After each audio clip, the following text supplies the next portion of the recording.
This is a winner-take-all scenario. To be 6 months ahead of the competition here is to be 500,000 years ahead at a minimum. Okay, so it seems that even mere rumors of this kind of breakthrough could cause our species to go berserk.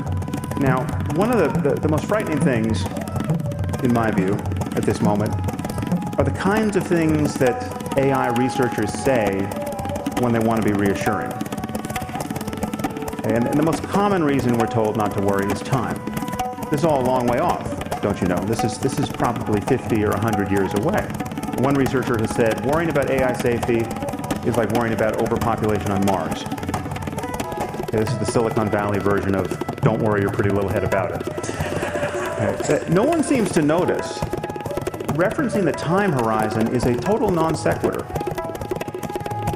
If intelligence is just a matter of information processing, and we continue to improve our machines, we will produce some form of superintelligence. And we have no idea how long it will take us to create the conditions to do that safely. Let me say that again. We have no idea how long it will take us to create the conditions to do that safely. And if you haven't noticed, 50 years is not what it used to be. And this is 50 years in months. This is how long we've had the iPhone. This is how long The Simpsons has been on television. 50 years is not that much time to meet one of the greatest challenges our species will ever face. And once again, we seem to be failing to have an appropriate emotional response to what we have every reason to believe is coming.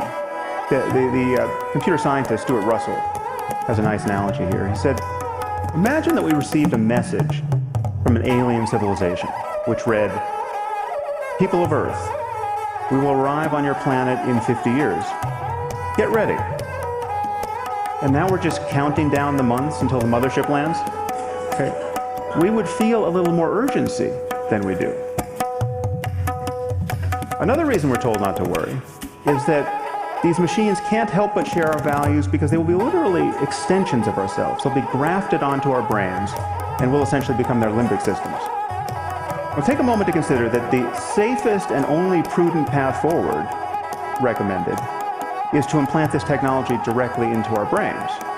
Now this may in fact be the safest and only prudent path forward, but usually one's safety concerns about a technology have to be pretty much worked out before you stick it inside your head.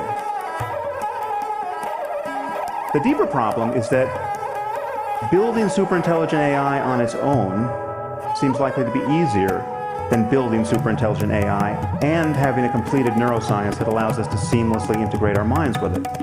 And given that the companies and governments doing this work are likely to perceive themselves to be in a race against all others, given that to win this race is to win the world, provided you don't destroy it in the next moment, then it seems likely that whatever is easier to do will get done first. Now, unfortunately, I don't have a solution to this problem, apart from recommending that more of us think about it. I think we need something like a Manhattan Project on the topic of artificial intelligence. Not to build it, because I think we'll inevitably do that, but to understand how to avoid an arms race and to build it in a way that is aligned with our interests. When you're talking about superintelligent AI that can make changes to itself, it seems that we only have one chance to get the initial conditions right. And even then, we will need to absorb the economic and political consequences of getting them right. But the moment we admit that information processing is the source of intelligence, that some appropriate computational system is what the basis of intelligence is, and we admit that we will improve these systems continuously, and we admit that the horizon of cognition very likely far exceeds what we currently know, then we have to admit that we're in the process of building some sort of God.